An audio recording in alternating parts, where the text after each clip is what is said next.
በስመ አብ ወወልድ ወመንፈስ ቅዱስ አሐዱ አምላክ አሜን። ተወዳችሁ በክርስቶስ በሰማያዊ ስፍራ በመንፈሳዊ በረከት የተባረካችሁ በብዙ ምሕረቱ በብዙ ጸጋው በብዙ ቸርነቱ የተወደዳችሁ ወርዶ ከእናታችን ከእመቤታችን ተወልዶ ለእኛ በደል መስቀል ላይ በተሰቀለ ጊዜ ዕዳችንን ሲከፍል ዕዳ የተከፈለለት የዳነ ሕዝብ ያረጋችሁ ብሩካን የእግዚአብሔር ልጆች ሁላችሁ እንደምንቆያችሁ ሁሉን የሚችል አምላክ ጌታ ኢየሱስ ክርስቶስ ከሰማያዊ አባቱ ከአብና ሕያው ከሚሆን ከመንፈሱ ጋር የተመሰገነ የተወደደ ይሁን። የእግዚአብሔር ልጆች እንግዲህ ዛሬ ወደ ተዘጋጀልን መንፈሳዊ መልእክት ከመግባታችን በፊት የአጋፔ ቤተሰብ በመሆናችሁ የተጠቀማችኋቸውን ጥቅሞች ኮሜንት እንድታደርጉልን ሌሎችም ሰዎች ይህን ኮሜንት አድርገው ቤተሰብ በመሆን የኛ የተወደደ ቤተሰብ አባል በመሆን አብረው እንዲቆዩ እንድታደርጉ ጠይቃለሁኝ። ይህን የምትሰሙ አዲስ ሰሚዎችም ቤተሰቦቻችን ብትሆኑ አብራችሁን ብትሆኑ እጅግ የበረከት ጊዜ በረከት ቃል የሚፈስበት ይህንን ቤተሰብ ብትቀላቀሉ ጋብዛለሁ። እግዚአብሔር እናንተን ቤታችሁን ይባርክ። እንግዲህ እግዚአብሔር ልጆች ሰው የራሱ ደመና ነው የሚዘንብለት። እግዚአብሔር ልጆች ሰው በሕይወቱ ወደ ላይ የላከው ወደ ታች ተመልሶ ይመጣል። በሕይወት መንገድ ውስጥ ሁለት አንጻራዊ ጎዳናዎች አሉ። እነዚህም በጎ ጎዳና፣ ቅን ጎዳና፣ ደግሞ ክፉ ጎዳና፣ ጠማማ መንገድ። ጌታችን በጥብርያዶስ ባህር ደቀ መዛሙርቱ አሳ እያጠመዱ በነበረ ጊዜ ሌሊቱን ሙሉ አሳ ሳይዞ ባደሩ ሌሊት በስተቀኝ እንዲጥሉ ሲያዛቸው በስተቀኝ የጣሉት መረብ ብዙ አሳ እንደያዘ ተጽፎልናል። እንግዲህ የተጣለው በስተቀኝ ስለሆነ በጣም ብዙ አሳዎችን ይዞ መጣ። ሁልጊዜ ይወላችሁ የምንወረወረው መረብ ነው አሳውንም ወይም ደግሞ ጊንጡን ይዞልን የሚመጣው። እንደዚሁ የምንወረወረው ወደ ላይ የምንወረወረው ምንልከው የሕይወት መልእክት ነው። ተመልሶ ወደኛ ዝናብ ሆኖ የሚመጣው እንደምታውቁት ምድር ትነቷን ወደ ላይ ትልካለች፣ ደመና ሆኖ ደግሞ ወደታች ተመልሶ ይመጣል። ስለዚህ እንደዚህ ከሆነ በሕይወት አንጻራዊ መንገዶች ውስጥ ክፉም ሆነ ደግ፣ ቀናም ሆነ ጠማማ መንገድ ያለን ሰዎች ወደ ላይ የምንልከው ተሰብስቦ ወደኛ እንደሚመለስ ሁልጊዜ ከማወቅ ጋር መኖር ይኖርብናል። እግዚአብሔር ልጆች የእግዚአብሔር ቃል ስለ ቅን መንገድ በሚያስተምርበት መልእክቱ ምሳሌ 14:11 ላይ የቅኖች ማደሪያ ያብባል፣ የኃጥአን ቤት ይፈርሳል። ቅኖች ማደሪያቸው ያብባል። ቀና መንገድ ያላቸው ፖዚቲቭ የሚባሉ ሰዎችን በቅንነት የሚያዩ ለሰዎች በቅንነት የሚያስቡ ከተንኮል ሰውን ከመጉዳት ሐሳብ በጣም የራቁ ያንን ሐሳብ የሚጸየፉ መብታቸው እንኳ ቢነካ በመጉዳት መብታቸው መነካቱን ለማሳወቅ የማይሞክሩ የራሳቸውን እንኳን ትተው ለሰው ክብር የሚኖሩ እነዚህ የቀና ሰዎች ይባላሉ። እነዚህ ሰዎች በሕይወታቸው የተቀበሉት መከራ የታሪክ መዝገብ ላይ ጎልቶ እንዲነበብ የሚያደርግ ነው። ለምሳሌ በሞዓብ ሀገር ኑኃሚን የምትባል ሴት የወለደቻቸው ልጆች ያገቧቸው ለሴቶች ነበሩ፣ ሞዓባውያን ሴቶች። አንደኛዋ ኦርፋ፣ ሁለተኛዋ ሩት። ኦርፋ በራሷ መንገድ አማቷን ስማ ቻው ብላ ተመልሳ ሄደች። የት እንደገባች አይታወቅም። መንገዷ ፈርሶ ነው የቀረችው። የት እንዳለች ምን እንደሆነች አልታወቀች። ጓደኛዋ ግን የባለቤቷ የወንድም ሚስት ሩት ግን ወደ ቤተልሔም መጣች። አማቷን በቅንነት አገለገለች። እግዚአብሔርን አምላክ አረገች። ሕዝቡን ሕዝብ አረገች። በዚህ ምክንያት የነገድ እናት ሆነች። ኢየሱስ ክርስቶስን በሥጋ ከሚወልዱ ቅዱሳን አንስት አንዷ ሆነች። በታሪክ መዝገብ በቅዱስ መጽሐፍ ተጽፋ እስካሁን ዓለምን ታስተምራለች። የቅኖች ቤት ታብባለች ሲል ይሄ ነው። ሰው ቅንነትን ወደ ላይ ሲዘራ የቅንነት ዝናብ ይዘንብለታል። ሩት የሰበሰበችውን እያመጣች ከባሏ እናት ጋር ትካፈል ነበር። ሩት ድካሟ ውርደቷ አይሰማትም ነበር። ይልቁንም አሮጊቷን ሴት የባሏን እናት ከማገልገል ያለፈ ሌላ ምንም አይነት ኢጎ አያስቸግራትም ነበር። የትም ቦታ ገብታ ገብስ ይዛ ትመጣ ነበር። ይህንን በጎ ወደ ላይ ስለላከች ደመናዋ ዝናብ አመጣላት። ያንን የቃረመችበትን ድሃ ሆና ጎንበስ ቀና ብላ የለቀመችበትን ትልቅ እርሻ እንድትወርስ አደረጋት። የዛ እርሻ ባለቤት ሚስት እንድትሆን አደረጋት። እርሻ ብቻ አይደለም የተሰጣት፣ የነገድ የትውልድ ርስት፣ የትውልድ እናት ለመሆን የዳዊት ቅድመ አያት ለመሆን በቃች። ኢየሱስ ክርስቶስ መሲሁ የዳዊት ልጅ እንዲወለድ ከሷ በሷ ማፀን በኩል እንዲያልፍ ፈቀደ እግዚአብሔር። የላከችው ደመና እጅግ የከበረ ዝናብ አመጣላት። ቤቷን የሚያለመልም ዝናብ አመጣላት። እርሻዋን የሚያሰፋ ርስቷን የሚያሰፋ ትውልዷን የሚባርክ ዝናብ አመጣላት። የእግዚአብሔር ልጆች ቅንነትን ስትልቁ ወደ ላይ ሁልጊዜ እግዚአብሔር በጎ ምላሽ ለእናንተ ያመጣል።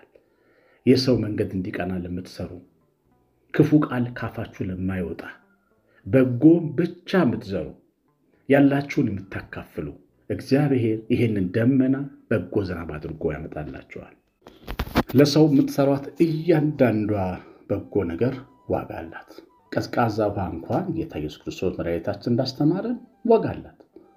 ቀዝቃዛ ውሃ እንኳን ለጠማው ሰው መስጠት ለስሙ ክብር ትንሽ ቅናት ቢኖራችሁ እንኳን ትልቅ ብርቱ አገልግሎት አይደለም፣ ትንሽ ቅናት ቢኖራችሁ ዋጋ አላችሁ። ትንሽ ትነትንሽ ትልቅ ደመና የምትሆነው በሰማይ እግዚአብሔር ጻድቅ ስለሆነ የሰዎችን ዋጋ ይሰጣል፣ ይከፍላል። እውነተኛ ዳኛ ስለሆነ ሰው የዘራውን ያንኑ ደግሞ ያጭዳል፣ የበተነውን ያንኑ ደግሞ ይሰበስባል። እግዚአብሔር ልጆች እንግዲህ ሰዎች በቅን መንገድ ሲሄዱ እንዴት ሕይወታቸው እንደሚቀና መንገዳቸው እንደሚከናወን ይነግረናል። ይሄ የቅንነት መንገዳቸው ከራሳቸው ያለፈ ለሌሎች ጥላ የሚሆን የሚችል ትልቅ ዝግባ እንደሚያደርጋቸውም ደግሞ መዝሙር 112 ቁጥር 2 ላይ ይነግረናል። የቅኖች ትውልድ ትባረካለች። ቅኖች እነሱ ብቻ አይደሉም የሚባረኩት፣ ልጆቻቸው ተምረው ጥሩ ስራ ይዙላቸዋል፣ ጥሩ ትዳር ያገኙላቸዋል። ልጆቻቸው በነፍሳቸው እንኳን ወደ ሰማይ ቢሄዱ ገነት ይወርሱላቸዋል። እግዚአብሔር ክብር ከነሱ ጋር ከልጆቻቸው ጋር ስለሚኖር የቅኖች አምላክ ሁልጊዜ ትውልድን ይጠብቃል። የቅኖች ዘመን ብሩክ ናት። አባቶቻቸው መንገድን ስላቀኑ ልጆቻቸው መንገድ ቀንቶላቸዋል። እስራኤል ከግብፅ አገር እኮ የወጡት በአብርሃም ምክንያት፣ እግዚአብሔር የአብርሃምን ኪዳን አስቦ ነው የሚለው። ጠማማው ሕዝብ እንኳን ሳይቀር በቀኑ በደጉ አብርሃም ምክንያት ከባርነት ወጥቷል። የእግዚአብሔር ልጆች የቅን ትውልድ በአባቶቹ ቅንነት ብዙ በረከትን አፍሶ ይኖራል። እናንተ እኔ ዛሬ የምናሳየው የምናደርገው የሚኖረን በጎነትና ቅንነት የልጆቻችንን ዘመን ያከናውነዋል። እንደው መጥፎ ዘመን ነው ወደፊት የሚመጣው፣ እንደው ይህ ዘመን በጣም እየተበላሸ ነው፣ ክፉ ነው ምንልና ክፉ ወደ ላይ የምንልክ ሰዎች ተጠንቀቁ። እግዚአብሔር ስላለ ሕይወትን ከክርስቶስ አንጻር ተመልከቱ። አብርሃም ዘመንን የተመለከተው ከሕያው እግዚአብሔር ከያህዌ አንጻር እንጂ ከዘመኑ አንጻር አላየም። አብርሃም ዘመንንና ጊዜን ሀገርንና ሕዝብን ከዘመኑ አንጻር ባይኖረው ከሀገሩ አይወጣም ነበር። ግን ሁልጊዜ አብርሃም መንገድንም ዘመንንም ሕዝብንም ወገንንም ሁኔታንም ከሕያው እግዚአብሔር አንጻር ስለተመለከተ ምንም አልተቸገረም ለመኖር። በሰዶም አጠገብ ልጁን ቅድስና የለበሰ ልጅ ለመውለድና ለማሳደግ አልተቸገረም።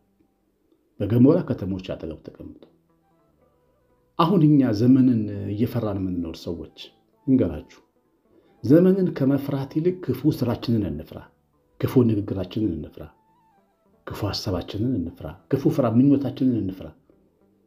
ሰው ሲቀናው ሰው ሲሳካለት መናደዳችንን እንፍራ። እሱ ነው መጥፎ።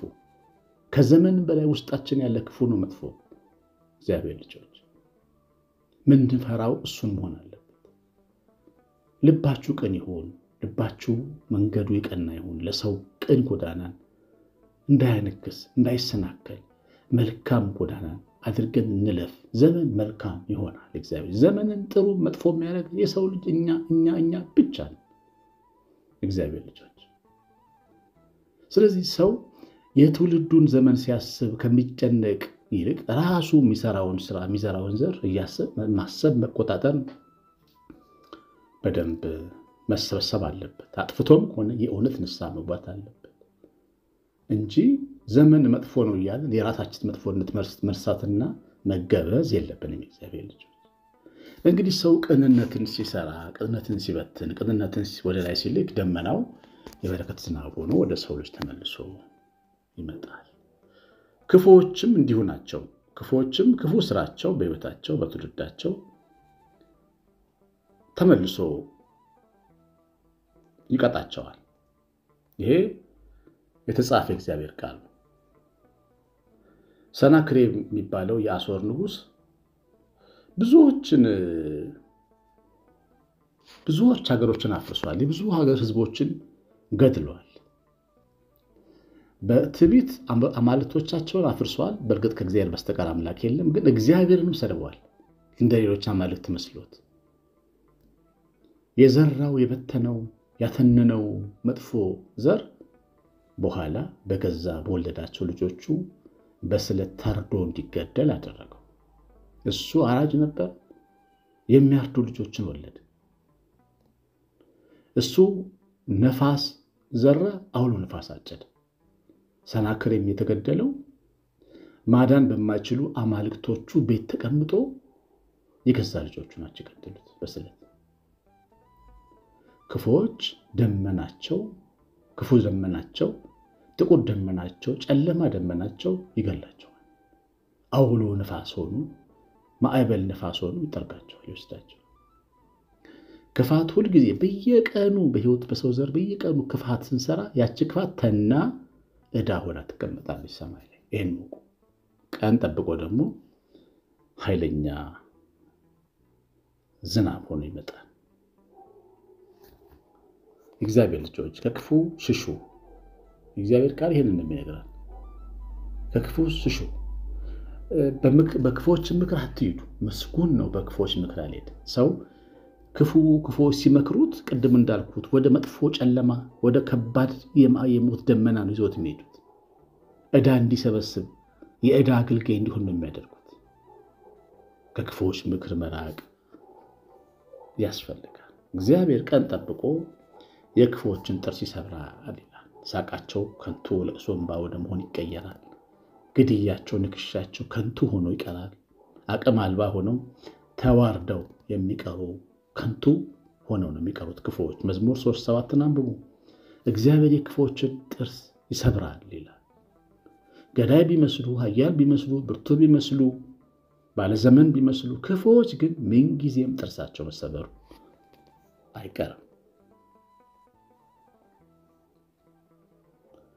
ደግሞም ዕጣ ፈንታቸው ክፉዎች ማፈርና በመቃብር ዝም ብሎ መኖር። ክፉዎች ይፈሩ በሲኦልም ዝም ይበሉ ይላል። ክፉዎች እፍረት ነው ዕጣ ፈንታቸው። ስለዚህ ሰው ክፉ በሰራ ጊዜ፣ ክፉ ባሰበና ያን ሐሳቡን ተግባራዊ ባደረገ ጊዜ ያ ደመና ተመልሶ ወደ ቤቱ መምጣቱ አይቀርም። እሱ ለሰው በከፋ ቁጥር፣ ለጎረቤት፣ ለሥራ ባልደረባ፣ ለሚያሰራቸው ሰዎች በከፋ ቁጥር የገዛ ልጆቹ ክፉ ሆነው ይመጡበታል። የሚያሳድዱት የገዛ ልጆቹ ናቸው። የገዛ ትዳር አጋሩ ነው የምታሳድደው ወይም ያሳድደው። ሁልጊዜ የክፉዎች ምላሽ ካጠገብ ነው የሚመጣው። ካጠገብ የሰናክሬም ጠላት ከሩቅ አልመጣም። የገዛ ልጆቹ ገደሉት ነው። የገዛ ልጆቹ ገደሉት። የእግዚአብሔር ልጆች ስለዚህ ወደ ላይ የምንልከው ወደ ታች ከዘነበ የምንዘራው ከታጨደ ሁልጊዜ ለምንናገራት ለእያንዳንዷ ንግግር መጠንቀቅ አለብን። ቃል አይሞት። ሰው ተናግሮ ሊረሳው ይችላል። በእግዚአብሔር መዝገብ በሰማይ ደመና ላይ ግን ይቀመጣል፣ ይከማቻል። ክፉ ያማችሁ፣ ክፉ የተናገራችሁ፣ ክፉ የፈረዳችሁ፣ ክፉ የሰራችሁ ንስሐ ያስፈልጋል።